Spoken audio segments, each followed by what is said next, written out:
Good morning Europe. Anand ന്യൂസിലേക്ക് സ്വാഗതം. അന്താരാഷ്ട്ര വിദ്യാർത്ഥികളിൽ നിന്നും ലവി പിരിക്കാനുള്ള തീരുമാനത്തിനെതിരെ ഇംഗ്ലണ്ടിലെ യൂണിവേഴ്സിറ്റികൾ. പദ്ധതിയുമായി മുന്നോട്ട് പോയാൽ ഇംഗ്ലണ്ടിലെ യൂണിവേഴ്സിറ്റികൾ നഷ്ടമാകുമെന്ന മുന്നറിയിപ്പുമായി മുൻനിര സ്ഥാപനങ്ങളുടെ വിസിമാർ രംഗത്തെത്തി.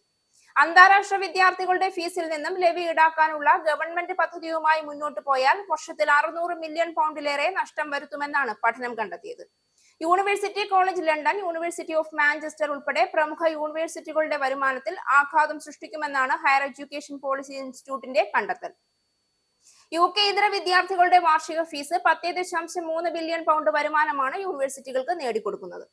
വിദേശ വിദ്യാർത്ഥികളുടെ ട്യൂഷൻ ഫീസിൽ 6% സർചാർജ് ഉൾപ്പെടുത്താനാണ് ഹോം ഓഫീസ് പ്രസിദ്ധീകരിച്ച ധവളപത്രത്തിൽ നിർദ്ദേശമുള്ളത്.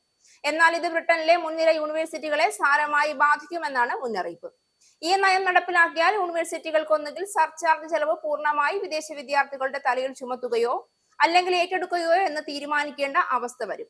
ഇത് യൂണിവേഴ്സിറ്റികളുടെ വരുമാനത്തെയാണ് ബാധിക്കുന്നത് എന്നതിനൊപ്പം ഫീസ് വർദ്ധിക്കുന്നതിനാൽ ഭാവിയിൽ വിദേശ വിദ്യാർത്ഥികൾ യൂണിവേഴ്സിറ്റികൾ കൈവിട്ട് മറ്റു രാജ്യങ്ങളിലേക്ക് പോകുമെന്ന ആശങ്കയുമുണ്ട്. US ഒഴിവാക്കി യൂറോപ്പിലേക്ക് ചരക്കെത്തിക്കാൻ ഐമക് ഇടനാഴി ഉടൻ യാഥാർത്ഥ്യമാകും. യൂറോപ്പിലേക്ക് ചരക്കെത്തിക്കാൻ ഐമക് ഇടനാഴി സജീവമാക്കാൻ ഇന്ത്യക്ക് സഹായം വാഗ്ദാനം ചെയ്ത് ഇറ്റാലിയൻ പ്രധാനമന്ത്രി ജോർജിയോ മെലനി. US ഒഴിവാക്കി ഇറ്റലിയിൽ നിന്നും UAE, സൗദി, ജോർദാൻ വഴി ഇറ്റലിയിലൂടെ യൂറോപ്യൻ യൂണിയനിലേക്ക് ചരക്കെത്തിക്കാൻ കഴിയുന്ന ഐമക് ഇടനാഴി യാഥാർത്ഥ്യമാക്കണമെന്നും അതിന് സഹായങ്ങൾ നൽകാൻ തയ്യാറാണെന്നും ജോർജിയോ മെലനി അറിയിച്ചു. India middle east Europe economic corridor അഥവാ ഐമെക് എന്നാണ് ഈ ഇടനാഴിയെ വിളിക്കുക. അമേരിക്കയുമായും ട്രംപുമായും അസ്വാരസ്യങ്ങൾ നിലനിൽക്കുന്ന ഈ സാഹചര്യത്തിൽ ഐമക് ഇടനാഴിയുടെ പ്രാധാന്യം വർദ്ധിക്കുകയാണ്. യൂറോപ്പിലെ സമാധാന അന്തരീക്ഷം ഒരുക്കാനുള്ള ഉച്ചകോടിക്ക് ഒരുങ്ങുകയാണ് അലാസ്ക. യൂറോപ്പിന് ആശ്വാസം നൽകിക്കൊണ്ട് ഉക്രൈൻ വിഷയത്തിൽ നിർണായക ഡൊണാൾഡ് ട്രംപ് വ്ളാഡിമിർ പുടിൻ ചർച്ച അടുത്തയാഴ്ച നടക്കും. ഉക്രൈനിലെ യുദ്ധം ചർച്ച ചെയ്യാൻ അടുത്ത വെള്ളിയാഴ്ച അലാസ്കയിൽ റഷ്യൻ പ്രസിഡന്റിനെ കാണാൻ പദ്ധതി ഇട്ടിട്ടുണ്ട് എന്ന് ഡൊണാൾഡ് ട്രംപ് പറഞ്ഞു. 3.5 വർഷത്തെ യുദ്ധം അവസാനിപ്പിക്കാൻ ഒത്തുതീർപ്പെന്നോണം റഷ്യയും ഉക്രൈനും ചില പ്രദേശങ്ങൾ കൈമാറ്റം നടത്തേണ്ടി വരുമെന്ന് അദ്ദേഹം പറഞ്ഞു. റഷ്യൻ സ്റ്റേറ്റ് മീഡിയ ഏജൻസി ടാസ് കൂടിക്കാഴ്ചയുടെ തീയതിയും സ്ഥലവും സ്ഥിരീകരിച്ചു. കൂടിക്കാഴ്ച നേരത്തെ നടത്തേണ്ടതാണെന്നും എന്നാൽ സുരക്ഷാ ക്രമീകരണങ്ങൾ കാരണമാണ് വെള്ളിയാഴ്ച വരെ നീളുന്നതെന്നും വൈറ്റ് ഹൌസിൽ നേരത്തെ ട്രംപ് മാധ്യമപ്രവർത്തകരോട് പറഞ്ഞിരുന്നു. സ്പാനിഷ് റീജിയനായ കോർഡോബയിലെ ചരിത്ര പ്രസിദ്ധമായ പള്ളി കത്തീഡ്രലിൽ വെള്ളിയാഴ്ച തീപിടുത്തമുണ്ടായെങ്കിലും അഗ്നിശമന സേനാംഗങ്ങൾ ഇടപെട്ട് തീ നിയന്ത്രണ വിധേയമാക്കി. തക്ക സമയത്ത് ഇടപെടൽ കാരണം സ്മാരകം സംരക്ഷിക്കപ്പെട്ടുവെന്ന് സ്പാനിഷ് നഗര മേയർ ജോസ് മരിയ ബെല്ലിഡോ കാഡന പറഞ്ഞു. പ്രതിവർഷം 2 ദശലക്ഷം ആളുകൾ സന്ദർശിക്കുന്ന വിനോദസഞ്ചാര കേന്ദ്രത്തിനുള്ളിൽ നിന്ന് തീയും പുകയും ഉയർന്നിരുന്നു.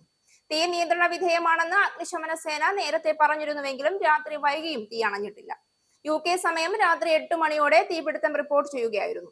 ഇസ്ലാമിക വാസ്തുവിദ്യയുടെ വിലപ്പെട്ടിടമായി കണക്കാക്കപ്പെടുന്ന ഈ സ്ഥലം 8-ാം നൂറ്റാണ്ടിനും 10-ാം നൂറ്റാണ്ടിനും ഇടയിൽ തെക്കൻ നഗരത്തിലെ അന്നത്തെ മുസ്ലിം ഭരണാധികാരിയും ഉമയ്യദ് രാജവംശത്തിലെ അമീറുമായ അബ്ദുൾ റഹ്മാൻ ഒരു പള്ളിയായി നിർമ്മിച്ചതാണ്. പലസ്തീനെ രാഷ്ട്രമായി UK അംഗീകരിക്കുന്നതിന്റെ അർത്ഥം എന്താണെന്ന് തനിക്കറിയില്ല എന്ന് UKയിൽ സന്ദർശനത്തിനെത്തിയ US vice president JD Vance പറഞ്ഞു. സെപ്റ്റംബറിൽ പലസ്തീൻ സംസ്ഥാനത്തെ അംഗീകരിക്കുമെന്ന് കഴിഞ്ഞയാഴ്ച പ്രഖ്യാപിച്ച കെയർ സ്റ്റാമറെ പ്രസിഡന്റ് ഡൊണാൾഡ് ട്രംപ് പിന്തുടരില്ല എന്നും അദ്ദേഹം പറഞ്ഞു. ഗാസ നയത്തെക്കുറിച്ച് USനും UKയ്ക്കും ഇടയിൽ ചില അഭിപ്രായ വ്യത്യാസങ്ങൾ ഉണ്ടെന്ന് ഇംഗ്ലണ്ടിൽ കുടുംബമായി അവധിക്കാലം ആഘോഷിക്കുന്ന വാൻസ് സമ്മതിച്ചു. വിദേശകാര്യ സെക്രട്ടറിയുടെ ഗ്രേസ് ആൻഡ് ഫേവർ വസതിയായ ചെവനിങ്ങിൽ പ്രധാനമായും ഒരു സാമൂഹിക സന്ദർശനത്തിന്റെ തുടക്കത്തിൽ ഡേവിഡ് ലാമിക്കൊപ്പം ഒരു ഹ്രസ്വ പത്രസമ്മേളനത്തിൽ സംസാരിക്കുകയായിരുന്നു വാൻസ്. പതിറ്റാണ്ടുകളായി നിലനിൽക്കുന്ന സംഘർഷം അവസാനിപ്പിക്കുന്ന കരാറുകളിലും ട്രംപ് റൂട്ട് കരാറിലും ഒപ്പിട്ട് സംഘർഷം അവസാനിപ്പിച്ചു. അർമേനിയയും അസർബൈജാനും വെള്ളിയാഴ്ച അമേരിക്കയുടെ മധ്യസ്ഥതയിൽ വൈറ്റ് ഹൌസിൽ വെച്ച് അർമേനിയയുടെയും അസർബൈജാൻ നേതാക്കളും ഒരു സമാധാന കരാറിൽ ഒപ്പുവെച്ചു.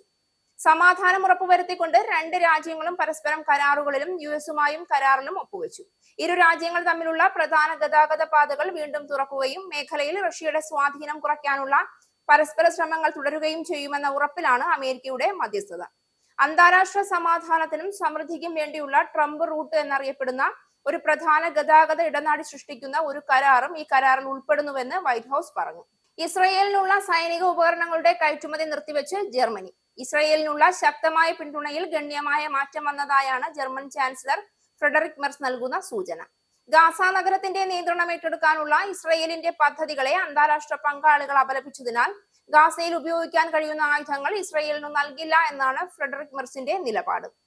ഗാസയിലെ ഇസ്രയേലിന്റെ നീക്കങ്ങളെ പരസ്യമായി വിമർശിച്ചിട്ടും നയങ്ങളിൽ വ്യക്തമായ മാറ്റങ്ങൾ ഉണ്ടാകാത്തതിനെ തുടർന്ന് ഫ്രെഡറിക് മെർസ് കടുത്ത വാക്കുകളിൽ ഇസ്രയേലിനെതിരെ വിമർശനം ഉന്നയിക്കുകയായിരുന്നു. സ്പെയിനിലെ സെന്റർ ലിബറൽ പാർട്ടിയായ സിയുഡാഡോനോസിന്റെ തകർച്ചയ്ക്കും പെട്രോ സാഞ്ചസിന്റെ നേതൃത്വത്തിലുള്ള നിലവിലെ സോഷ്യലിസ്റ്റ് ഗവൺമെന്റിൽ തുടരുന്ന പ്രതിസന്ധികൾക്കുമിടയിൽ യൂറോപ്യൻ യൂണിയൻ കേന്ദ്രമാക്കി പുതിയൊരു ലിബറൽ രാഷ്ട്രീയ പാർട്ടിക്ക് രൂപം നൽകാനൊരുങ്ങി എസ്പാന മെജോർ പെറ്റർ സ്പെയിൻ പാർട്ടി സ്ഥാപകരായ മിറിയം ഗോൺസാലസ് ഡുറാൻഡസ്. മുൻ ബ്രിട്ടീഷ് ഉപപ്രധാനമന്ത്രി നിക് ക്ലർഗിന്റെ ഭാര്യയാണ് മിറിയം. അഭിഭാഷകയും മുൻ യൂറോപ്യൻ യൂണിയൻ വിദേശ ഉപദേഷ്ടാവുമായ മിറിയം ഗോൺസാലസ് തന്റെ ജന്മനാടായ സ്പെയിനിൽ രാഷ്ട്രീയ അനിശ്ചിതത്വം മുൻനിർത്തിയാണ് പുതിയ ലിബറൽ പാർട്ടിക്ക് നേതൃത്വം നൽകുന്നതിനെ കുറിച്ച് ആലോചിക്കുന്നത്. സ്പെയിനിൽ മാത്രമല്ല യൂറോപ്യൻ യൂണിയനിലും ശക്തമായ ഒരു രാഷ്ട്രീയ പാർട്ടി ആരംഭിക്കുന്നതിനായി ഈ വേനൽക്കാലത്തിന്റെ തുടക്കത്തിൽ യൂറോപ്പിലെ ലിബറൽ പാർട്ടികളുടെ റിന്യൂ ഗ്രൂപ്പിംഗുമായി അവർ ചർച്ചകൾ നടത്തിയിരുന്നു.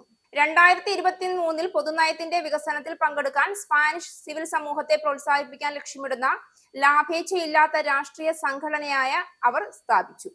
UK-യിൽ കേംബ്രിഡ്ജിന് സമീപം ഹാവർ ഹില്ലിൽ ആരംഭിക്കുന്ന കേരള കൾച്ചറൽ അസോസിയേഷന്റെ ഉദ്ഘാടനം ഈ മാസം 15 നടക്കും.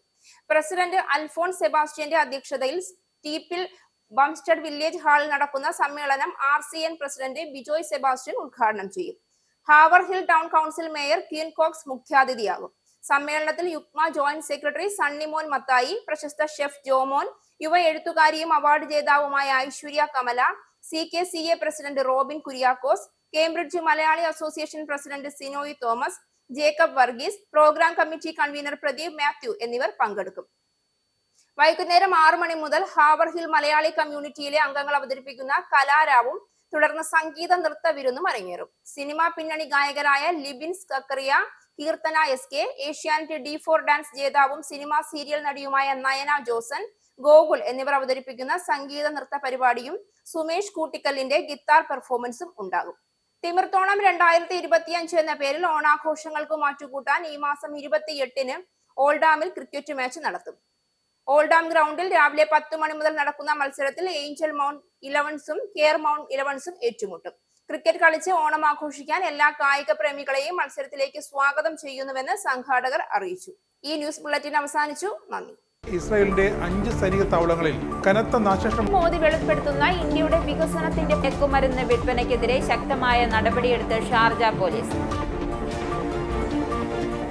അമേരിക്കയിലെ സാധാരണ മനുഷ്യരോട് കൂടിയാണ് കോൺഗ്രസിനുള്ളിൽ പങ്കുവയ്ക്കാൻ വിളിച്ചു ഓപ്പറേഷൻ സിന്ദൂറിൽ ഉപയോഗിച്ച